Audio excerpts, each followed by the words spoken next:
Every country on Earth is running the same race. More, faster, larger, higher. In 1972, the King of Bhutan watched the race and walked in a different direction. No traffic lights, no golden arches, no mountain that can be climbed without the mountain's permission.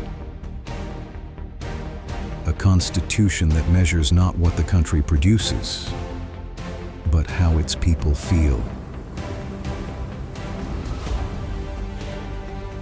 800,000 people in the eastern Himalayas decided that happiness was not the reward at the end of progress. It was the point of it.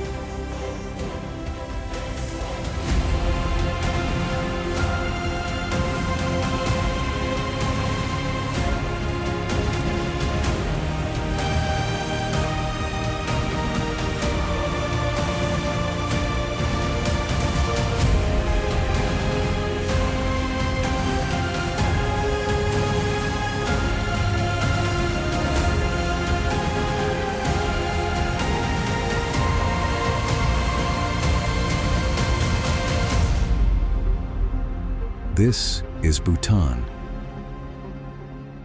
the kingdom that decided happiness was enough.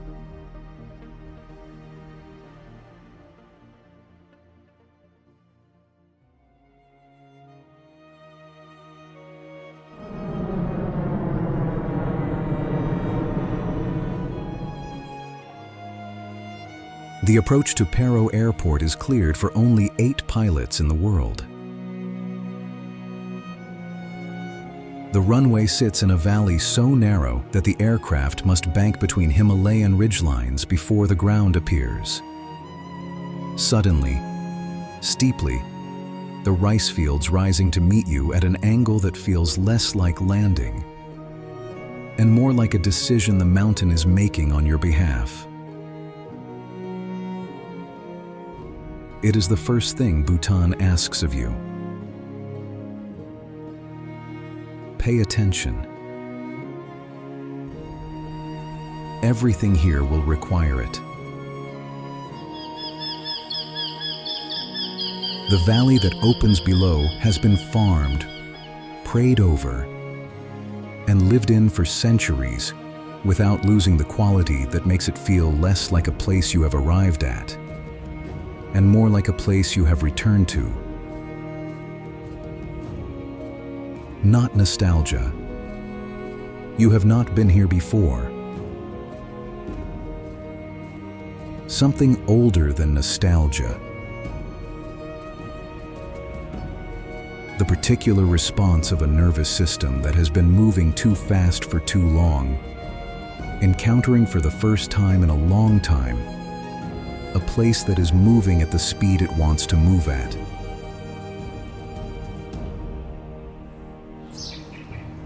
Every building in this valley looks like it belongs here, not worn into the landscape by time, but designed to belong. Every structure in Bhutan follows the same architectural code. Thick rammed earth walls, wooden window frames in red and white, and the particular ochre that belongs to Bhutanese buildings and nowhere else. A roofline that curves the same way it has always curved in every valley, at every altitude. This is not heritage preservation. It is law. Bhutan decided that the built environment shapes the inner life of the people who inhabit it. That beauty is not aesthetic. It is policy.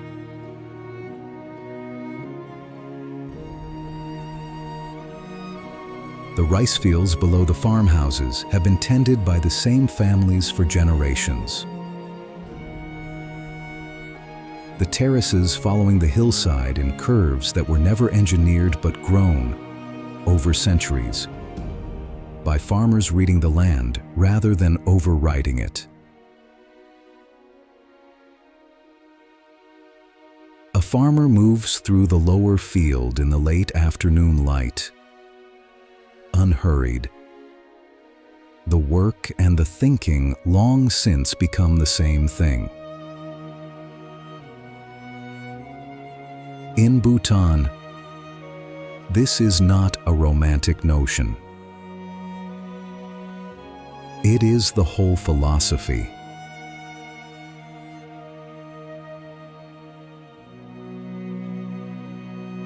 Pay attention. Work with what is there. Take the time the thing actually requires. And trust that what you are doing now will mean something to someone who has not been born yet.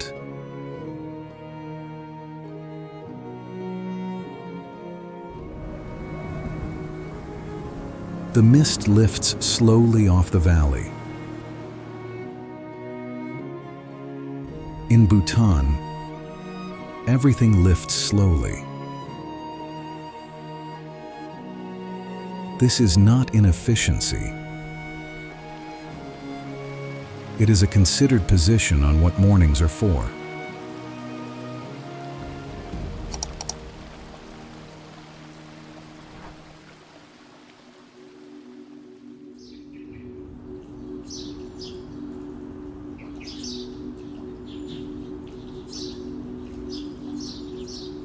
The trail begins in pine forest.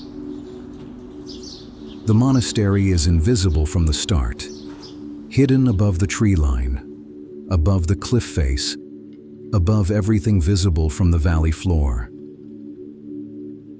The smell of pine at altitude, the sound of your own breathing adjusting to air that has less in it than air is supposed to have.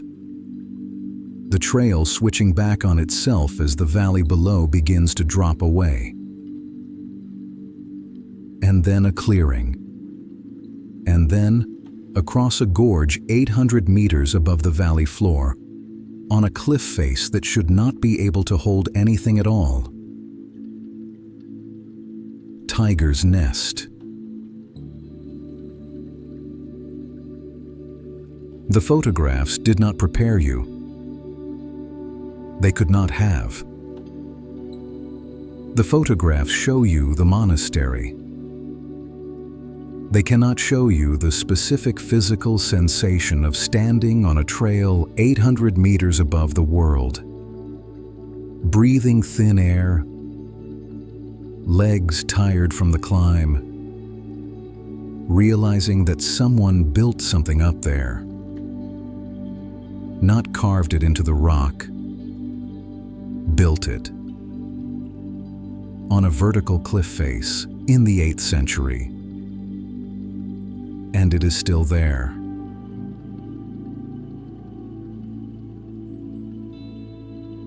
The trail above the first viewpoint steepens. The prayer flags increase in density as the altitude increases. Tens of thousands of them, each one carrying a prayer the wind has been reading aloud since the flag was raised. The chain waterfall appears across the gorge, falling past the monastery buildings in a white line that was falling there before the monastery existed, and will be falling thereafter. The last section is steep enough that conversation stops. The body redirecting everything available toward the simple project of continuing upward.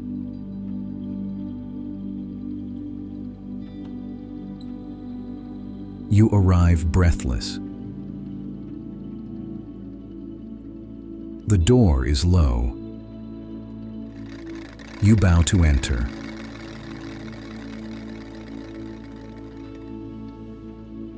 Inside, a series of rooms cut into and built against the cliff face.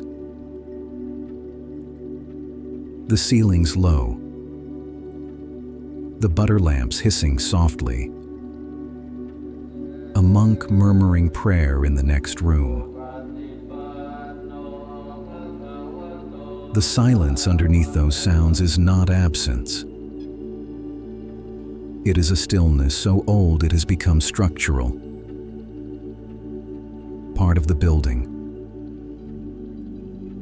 part of the rock itself.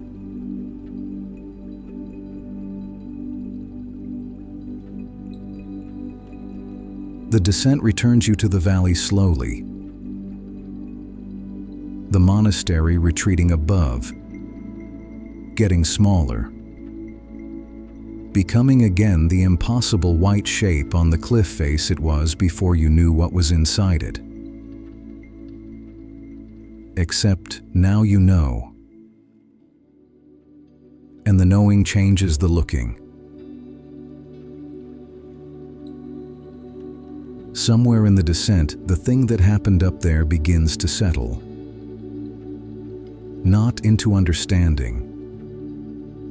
Tiger's Nest does not produce understanding. Into something quieter. The specific stillness of an experience the mind cannot immediately categorize, cannot reduce to the dimensions of a photograph or a story told at dinner. The valley floor feels different than it did this morning. You have been somewhere. You came back. Something made the return journey with you that wasn't there on the way up. You will not know what to call it for a while. In a kingdom that measures happiness, the things that matter most are often the ones that resist being named.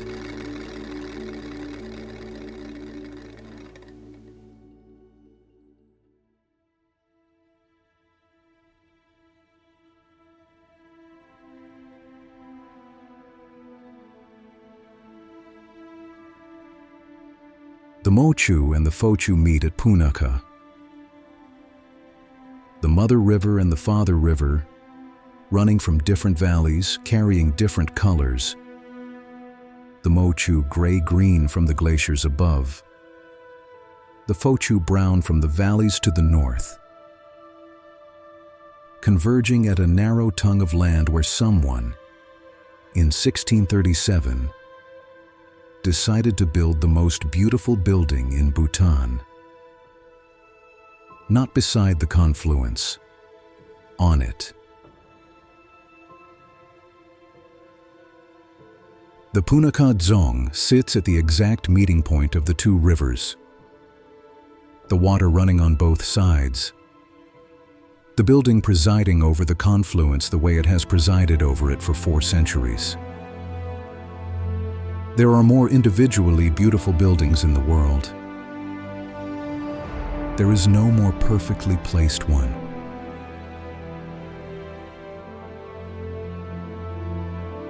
From across the water, the full facade reveals itself. White walls rising straight from the riverbank. Golden rooftops. The jacaranda trees in the inner courtyard visible above the walls in spring. Purple against white. One of the most quietly devastating color combinations in the Himalayas. The scale becomes apparent only when a figure crosses the entrance bridge, and the building reveals how large it actually is.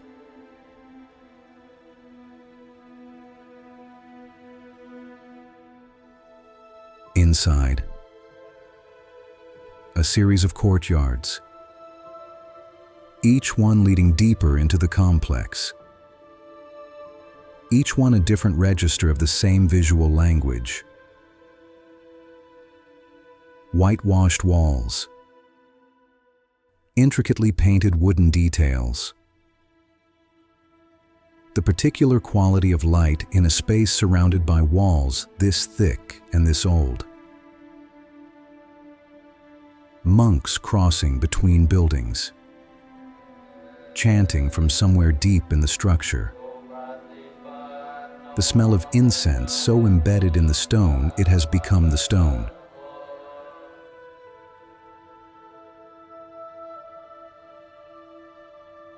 The dzong is simultaneously monastery and administrative center, the seat of both religious and civil authority, the two functions occupying the same building the way the two rivers occupy the same confluence. In Bhutan, the separation of church and state is not an organizing principle. The relationship between the spiritual and the temporal is the organizing principle. Not the same thing, but not separate things either. Two forces that meet and become something neither one could be alone.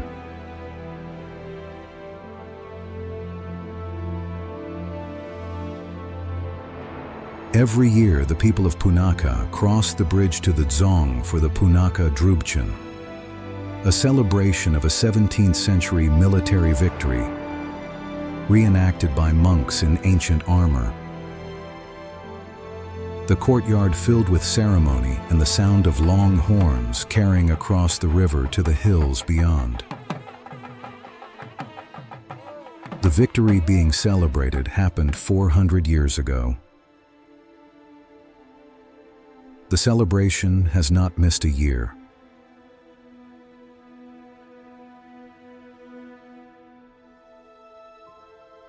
In Bhutan, the distance between the past and the present is not a distance at all.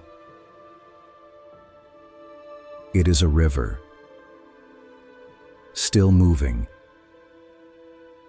still carrying everything the mountains gave it, still meeting itself at Punakha as the day ends and the lamps come on and the chanting continues from somewhere deep inside the most perfectly placed building in the world.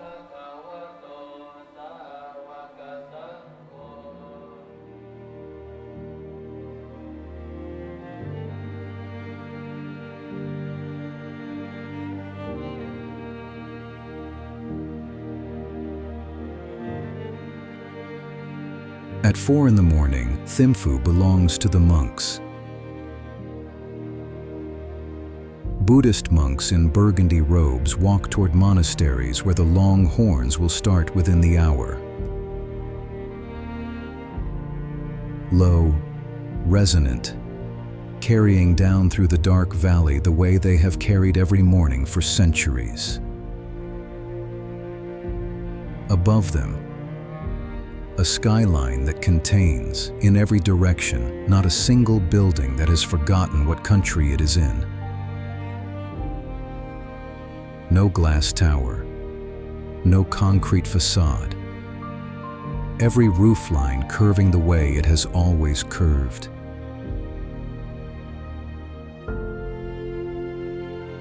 Thimphu is the only capital city in the world without a traffic light. In 2008, the government installed one. The citizens complained. They preferred the traffic policeman who had been directing the intersection by hand for years, whose signals were more nuanced than red and green. The lights were removed within weeks. This is often cited as a charming quirk. It is not a quirk. It is a decision. The same kind of decision that closes the high peaks and measures happiness in the Constitution, and limits tourism by pricing it high enough that only those who have genuinely chosen to be here can afford to come.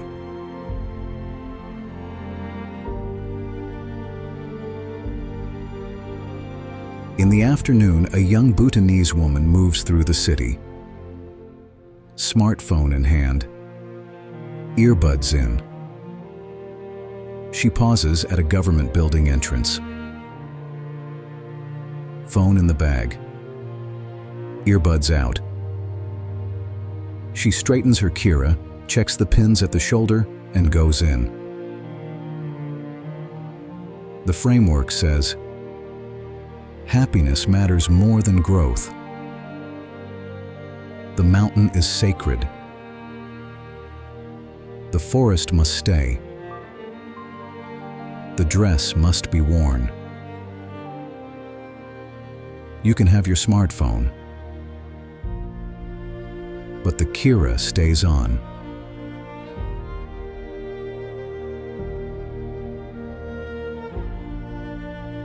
At dusk, the Tashi-Chodzong catches the last light above the city, the seat of government that is also a monastery. Because in Bhutan, those have never been different things. An old man sits below it with a bowl of emadachi, watching the city outside his window, continuing the argument with itself that it has been having since it was founded. He is not worried about how it ends. In a kingdom that decided happiness was enough, the argument was never about the destination.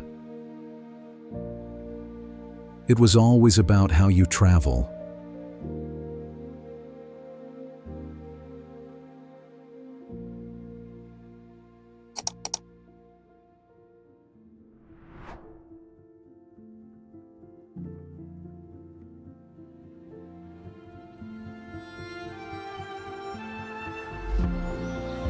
"71% of Bhutan is forest. Not managed forest. Not plantation forest. Old growth. Uncut. The kind of forest that has its own internal weather, its own mist, its own temperature, its own sound system of water and bird, and the particular creak of trees that have been growing longer than anyone has been counting."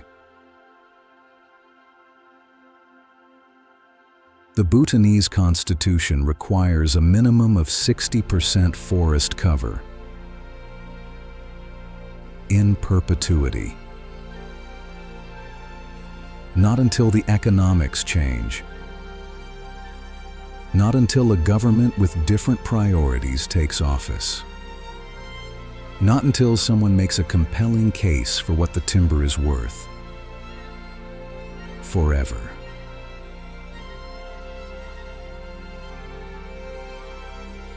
At the lower altitudes, the forest is subtropical. Enormous trees trailing moss. Rivers running clear over stones you can count from the surface because nothing above them has disturbed the soil in any direction for as long as the water has been moving. Higher. Rhododendrons the size of oaks. Their flowers in spring turning entire hillsides red and white and pink. The color visible from valleys 1,000 meters below. Higher still, the cloud forest, permanent mist. Every surface wrapped in moss so thick, it has become architectural. The sound muffled and close. Birds calling from directions the mist makes impossible to locate. And moving through it, if you are patient and quiet,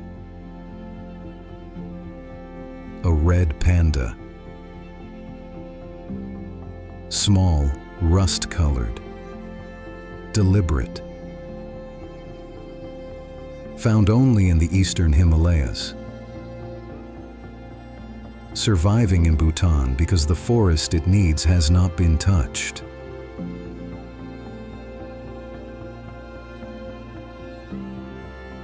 The rivers that begin here feed hundreds of millions of people downstream. Bhutan absorbs more carbon than it emits. It is one of the only countries on Earth genuinely giving more to the atmosphere than it takes. This did not happen by accident. It happened because a kingdom organized around happiness made the calculation, early and consistently, that a forest is worth more standing than cut. Not as carbon credits, not as ecosystem services, as forest. As the thing the cranes need to find their valley, and the red panda needs to move through the upper branches on a cold Himalayan morning, while the mist closes around it, and the trees that have been here for centuries continue, without comment, to be here. The most radical thing Bhutan ever did was not measuring happiness. It was keeping the trees.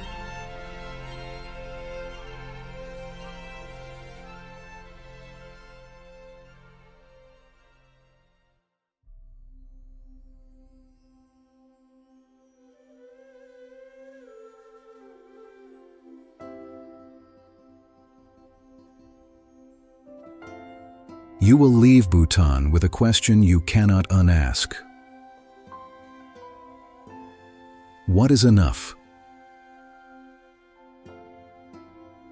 You have seen what a civilization looks like when it has answered that question. A monastery earned by the climb. A forest kept standing forever. A valley where the cranes still land because someone made sure they always could. These are not quirks. They are answers. The gap between what you just left and what you are returning to is the gift. That gap, uncomfortable, luminous, persistent, is what Bhutan sends home with you. Come here. Come ready for a place that will make the rest of the world harder to accept, and worth it.